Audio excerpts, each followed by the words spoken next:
அன்ஷிதா பார்த்தீங்கன்னா, விஷாலுக்கு ஒரு லெட்டர் குடுக்குறாங்க. அத வாங்கிட்டு விஷால் ஓடி வந்து முத்துக்கிட்ட சொல்றாரு, "ஆள் லெட்டர குடுத்துட்டு ஓடி போயிட்டேடா" அப்படின்னும். முத்து யார் கூட அப்படின்னு கேட்குறாரு. ஆனந்தி அவர்கள் பாய்ஸ் டீம்லாம் தூங்குனதுக்கப்புறம் அவங்களோட பொருட்கள்லாம் பார்த்தீங்கன்னா, நைஸா திருடி எல்லாத்தையும் ஒளிச்சு வச்சுட்ருக்காங்க. பெல்லுலேருந்து எல்லாத்தையும் ஒளிச்சு வச்சுட்ருக்காங்க. அது தெரியாத நம்ம சிவகுமார் பார்த்தீங்கன்னா, காலையில பண்ணாரு பாருங்க ஒரு பெர்ஃபார்மன்ஸு. ஐயோ! அத பண்ணி முடிச்சுட்டு, இப்ப பெல் அடிக்க போறேன் அப்படின்ட்டு வந்து பார்த்தா, எங்கடா பெல்ல காணோம் அப்படின்னு தேடிக்கிட்டு இருக்காரு அவரு. நம்மளுக்கா சமாளிக்க தெரியாது, எப்படி சமாளிக்கிறேன் பாருன்னு சொல்லி அவர் பாட்டுக்கு ஏதோ ஒன்று பண்ணிக்கிட்டு இருக்கிறாரு. டெய்லி டாஸ்க் டீச்சர்ஸ் கிட்ட எதுவும் குறை இருக்குதா சொல்லுங்க அப்படின்னு சொல்லி டெய்லி டாஸ்க் ஒன்று வைக்கிறாங்க. அதில் பார்த்தீங்கன்னா, ஸ்டூடெண்ட்ஸ் எல்லாம் பார்த்தீங்கன்னா, அவங்களோட இதெல்லாம் சொல்லிக்கிட்டு இருக்காங்க. சொல்லி முடிச்சக்கப்புறம் பார்த்தீங்கன்னா, ஜாக்லின் டீச்சர் வராங்க. அவங்க வந்து மாரல் சொல்லி தரேன்னு சொல்லி எல்லாத்துக்கும் வன்மத்தை கக்கிற மாதிரி தான் இருந்துச்சு பார்க்கும்போதே. ஃபர்ஸ்ட்டு தீபக் அவர்களுக்கு சொன்ன விஷயம் என்னென்னா, நம்ம ஒரு மாமரம் வளர்க்கணும் அப்படின்னு சொல்லி மாங்கொட்டையை வச்சோன்னா, அது தினமும் தோண்டி பார்த்துக்கிட்டு இருக்கக்கூடாது. நம்பிக்கையோடு விடணும். தோண்டி பார்த்தா வளராது.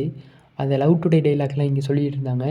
அதுக்கப்புறம் தீபக் இன்னொன்று ஒன்று சொன்னாங்க, நமக்கு தெரிஞ்ச விஷயம் வேறு யாருக்கும் தெரியணும்னு அவசியம் இல்லை. அது நமக்கு தெரிஞ்சால் நம்ம பெரிய அறிவாளியும் இல்லை அப்படின்னு சொல்லி தீபக் மூக்க உடச்சி விட்டாங்க. சத்யா அவர்களுக்கு சொன்னது என்னென்னா, கேப்டன்னா டிசிஷன் அவங்க தான் எடுக்கணும். ஃபைனல் டிசிஷன் அவங்க தான் எடுக்கணும் அப்படின்னு சொல்லும்போது, இது நாமினேஷன்ல எல்லாத்தையும் இதே தான் சொல்கிறீங்க. கொஞ்சம் புதுசாக சொல்லுங்கன்னு சொல்லிட்டு எந்திரிச்சு வெளியே வந்துட்டார் சத்யா.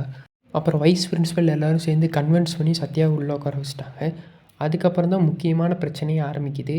இதுலேருந்து தான் முக்கியமான பிரச்சனையே ஆரம்பிக்குது. பவித்ராவுக்கும் சத்யாவுக்கும் சண்டை நடக்கிற மாதிரி ஆரம்பிச்சு, "நீ உன் ஃப்ரெண்டு பேச தான் கேட்குற" அப்படின்னு சொல்லி சண்டை போட்டுட்டு இருக்கும்போது, அதெல்லாம் கண்டுக்காமல் இந்த ராணுவ பண்ண ஒரு வேலை இருக்குது பாருங்களேன், அதை நீங்களே பாருங்கள். இவங்க 2 பேரும் சண்டை போட்டுட்ருக்காங்க. இவர் வாட்டிக்கு ஒரு டான்ஸ் ஸ்டெப் போட்டுக்கிட்டு இருக்கிறது சந்தோஷத்தில். அதுக்கப்புறம் நாமினேஷன் ப்ரீ பாஸுக்கான ஒரு கேம் வரும்ல, அந்த கேம் வருது. அதில் பார்த்தீங்கன்னா, ஒரு வலை இருக்கும். அதுக்குள்ளே பால் இருக்கும். அது எல்லோரும் பேலன்ஸ் பண்ணி ஒரு கம்பை வச்சு வெளியே அந்த பால் எடுக்கணும். பஸர் அடிக்கிறதுக்குள்ளே யார் நிறைய பால் வெளியே எடுத்துருக்காங்களோ அவங்க தான் வின். ஆக மொத்தத்தில் பாய்ஸ் டீம் ஒரு பால் கூட எடுக்கலை. கேர்ள்ஸ் டீம் ஒரு பால் எடுத்து வின் பண்ணிட்டாங்க இந்த கேமை. 3 கேமில் ஒரு கேமை கேர்ள்ஸ் டீம் வின் பண்ணிட்டாங்க. பிக் பாஸ் தீபக்கு கூப்பிட்டு ஒரு டாஸ்க் கொடுக்குறாங்க, சீக்ரெட் டாஸ்க். அந்த சீக்ரெட் டாஸ்க் பார்த்தீங்கன்னா, எந்த டீச்சர்ஸ்க்கும் தெரியக்கூடாது, ஸ்டூடெண்ட்ஸ்க்கு மட்டும்தான் தெரியணும். டீச்சர்ஸ் தெரியாமல் நீங்கள் இந்த சீக்ரெட் டாஸ்க்கை பண்ணணும் அப்படின்னு சொல்லி பிக் பாஸ் சொல்கிறாரு. இந்த டாஸ்க்கை ஸ்டூடெண்ட்ஸ் எல்லாம் சேர்ந்து டிஸ்கஸ் பண்ணுறாங்க. இதை எப்படி பண்ணலாம், அதாவது ப்ராங்க் மாதிரி தான் இதை பண்ணுறாங்க. இதை எப்படி பண்ணலாம், டீச்சர்ஸ் எல்லாம் எப்படி இந்த பிரச்சனையை ஏறின்ட்டு நிப்பாட்டுறாங்களா என்னென்னு பார்க்குற மாதிரி தான் இந்த டாஸ்க். இதெல்லாம் டிஸ்கஸ் பண்ணி முடிச்சக்கப்புறம் எல்லாருமே சேர்ந்து இந்த மாதிரி ஒரு ப்ராங்க் ஆட்டம் பண்ணுறாங்க.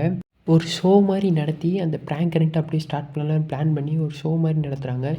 அந்த ஷோவில் பார்த்தீங்கன்னா, first Vishal and Darshika dance ஆடிட்டு, அதுக்கப்புறம் ஜெஃப்ரி, மஞ்சூரி டீச்சர்ஸ் பாட்டு பாடுற மாதிரி அப்படியே வச்சுட்டு, அதுக்கப்புறம் சைடில் இருந்துட்டு இவங்க 2 பேரும் வந்து உட்காந்து பிரச்சனையை கிரியேட் பண்ணுற மாதிரி கிரியேட் பண்ணுறாங்க. "நீ ஏன் அவங்க கூட பேசிக்கிட்டு இருக்க? உன்னை ஏதோ டார்ச்சர் பண்ணுறான்னு சொல்லி தான் நான் வரேன்" அப்படின்னு சொல்லி சத்யா சொல்கிறாரு. இதை அப்படியே பிரச்சனை மாதிரி மாற்றுறாங்க.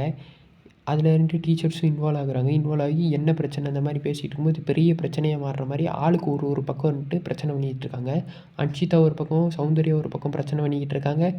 அதே மாதிரி பார்த்தீங்கன்னா, அந்த சைடு தனித்தனியாக ராணுவம் அவங்களாம் ஒரு மாதிரி பிரச்சனை பண்ணிக்கிட்டு இருக்காங்க. அதில் ராணுவம் வந்து ஜாக்லின் கிட்டேயும் சிவகுமார்கிட்டையும் சொல்கிறாங்க, "இப்படி என்னை எல்லோரும் கார்னர் பண்ணுறீங்க, நான் வந்தாலே என்னை எல்லாம் அவாய்ட் பண்ணுறீங்க" அப்படின்னு பேசுகிறாங்க.